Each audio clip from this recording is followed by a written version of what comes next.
Oui, on a besoin de pas mal de monde et de pas mal de force, mais on va prendre les choses dans l'ordre avec le premier match contre Sochaux.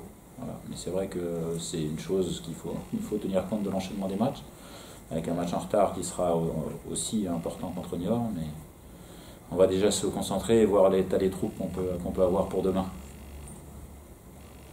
C'est un petit marathon quand même. Voilà. Oui, bon, c'est pas grave.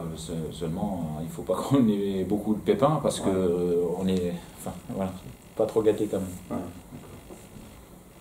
Le calendrier, en plus, vous allez jouer 3 fois à domicile jusqu'à la fin du mois. Par contre, c'est des adversaires qui jouent le top 5 sur les 3 qui viennent à Grenoble, donc on ne peut pas dire que le calendrier vous facilite non plus la vie. Il n'y a pas d'histoire. On était à Quevilly chez un concurrent direct, on a perdu. Je raisonne jamais comme ça. Il y a trop peu d'écart en deuxième division pour raisonner vraiment comme ça. Et notre équipe, on doit craindre personne, on doit avoir l'humilité de respecter tout le monde et ne craindre personne parce que je pense que notre équipe est capable de prendre des points contre beaucoup d'équipes. Et en tout cas, je le souhaite. Donc je raisonne assez peu comme ça. Quel était l'état d'esprit cette semaine globalement Forcément, quand même, un peu de déception au début de semaine quand même sur le match de Quevilly parce que quand on regarde encore après, on pouvait faire tellement mieux, avoir tellement plus d'occasions assez facilement et en concéder moins facilement. Donc un peu de frustration quand même, j'ai senti. Et après, pas mal de sérieux malgré les circonstances parce que c'est difficile, on n'a pas pu travailler comme on le voulait parce qu'on a eu énormément d'absents. Donc, semaine correcte. Vu le contexte, quoi.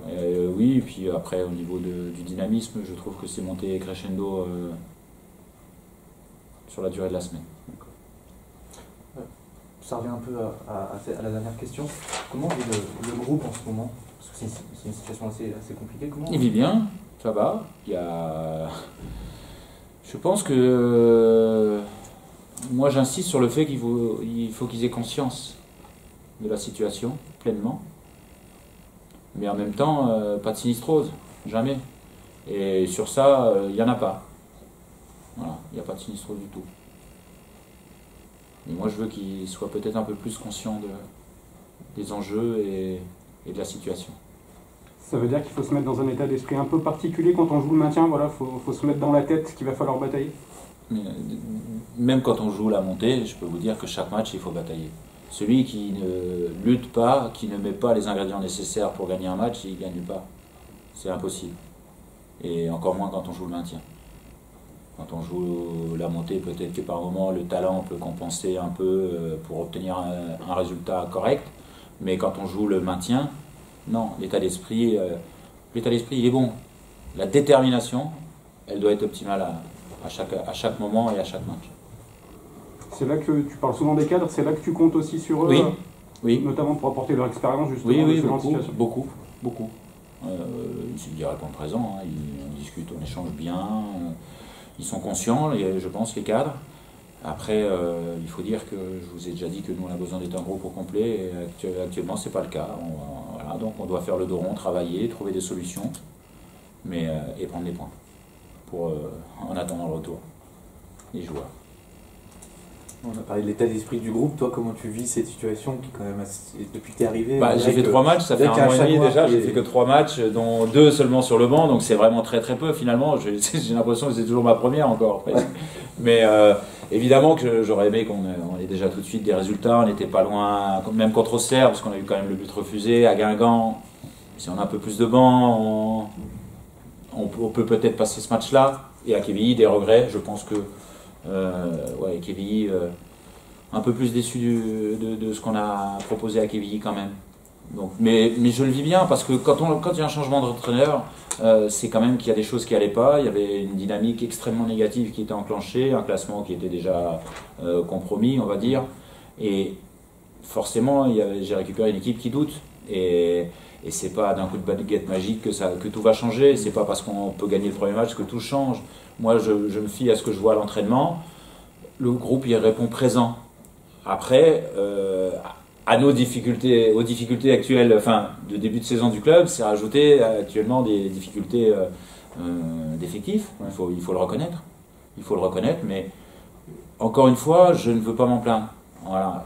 On doit trouver des solutions, le staff et les joueurs qui doivent compenser les absents, doivent montrer des choses aussi.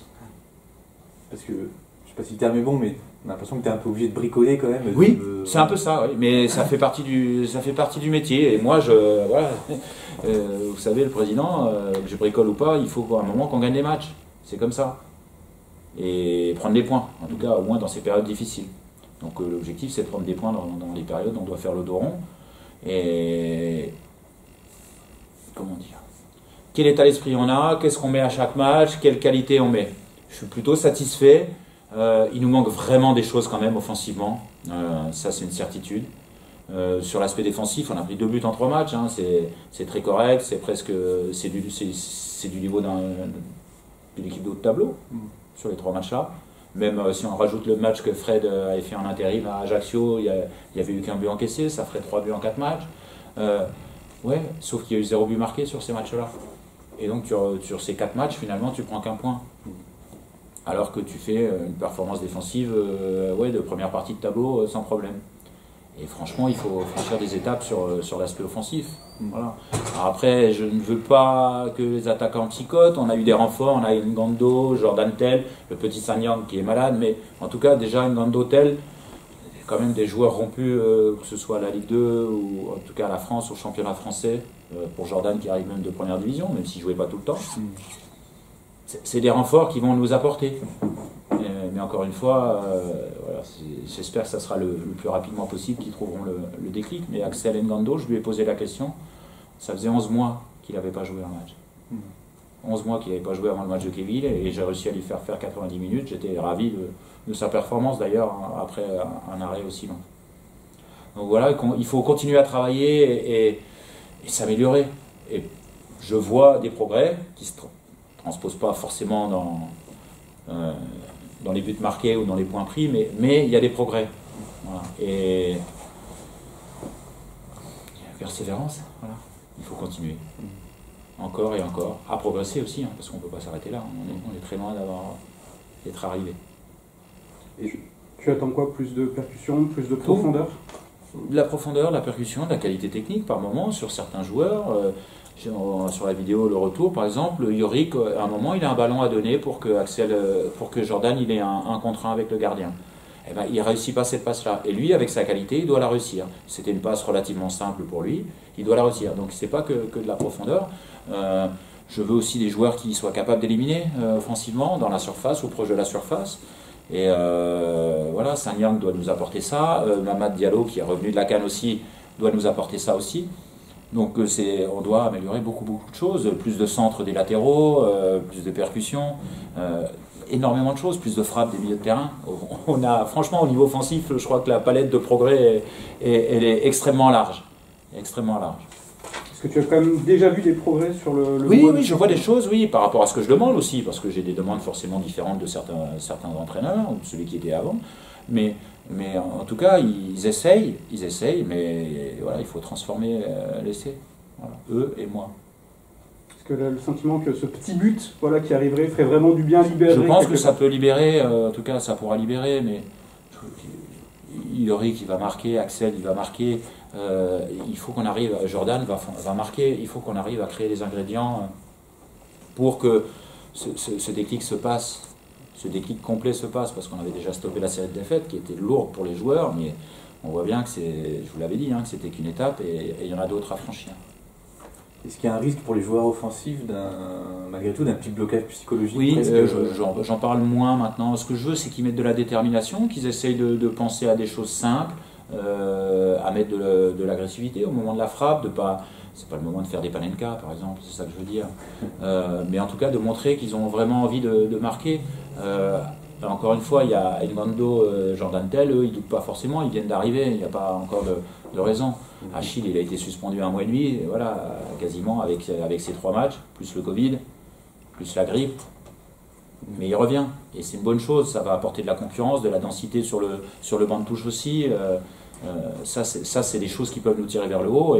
Et en même temps, à la 60e, si un joueur est fatigué, faire entrer un joueur performant, c'est un vrai plus pour moi. J'espère que ça sera le cas. Est-ce que il est quand même difficile de détacher les 3 matchs en fait, hein, cette espèce de... Ah mais moi là je suis que sur le premier, hein, je vous le dis tout de suite. Je peux pas parce qu'on a trop d'absents, je sais que Jordi sera suspendu aussi, mais à part ça, j'ai trop d'absents, je sais pas qui je vais récupérer, qui sera en forme ou pas avec la grippe, il y a le Covid, ça se trouve je vais sortir de là, je vais devoir changer mes plans, parce que vous avez vu la blessure d'Adrien nous coûte déjà assez cher. Donc non, je pense uniquement vraiment qu'à ce match.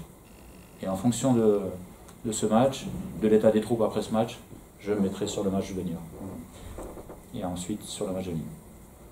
Petit mot sur cette équipe de Sochaux justement, qui est bien complète dans toutes les lignes. Excellente équipe, qui s'est bien structurée au fil des années avec Omar, qui a fait du bon boulot, mais surtout une équipe impressionnante, d'une densité athlétique dans l'intensité, dans le précis. Remarquable. Ils ne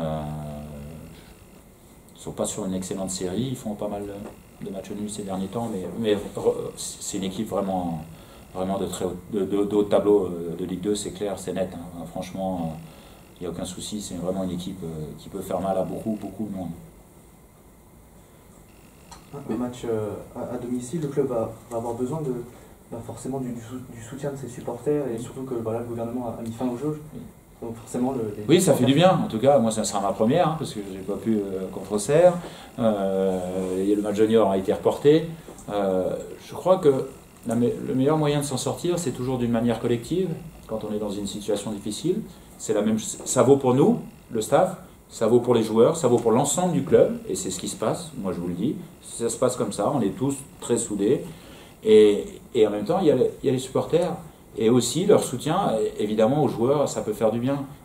À des joueurs qui peuvent être en difficulté, oui, ça peut donner un petit peu d'énergie. Oui, ça peut donner un petit peu plus de confiance, un peu plus d'énergie, un peu plus d'allant. Sans dévoiler de secret, par rapport à la blessure d'Adrien, est-ce que Bart Stralman aujourd'hui serait prêt à faire un match en tant que... Je ne sais pas, ça fait très longtemps qu'il n'a pas joué, il revient à peine de blessure. En tout cas, on a essayé cette possibilité cette semaine. J'en ai essayé d'autres. Et comme je te disais, voilà, j'essaie d'anticiper déjà tout parce que si Bart est absent, si Bart est malade, ou si Loïc est absent, je serai obligé de trouver d'autres solutions. Et donc j'ai déjà commencé à y réfléchir, à en essayer une cette semaine. Je ne dirai pas quoi. Sans le dire, Tchepchet est déjà apte à jouer ou il est un peu juste pour l'instant? Non, il pourra être dans le groupe peut-être, mais à démarrer un match, je ne pense pas. Voilà.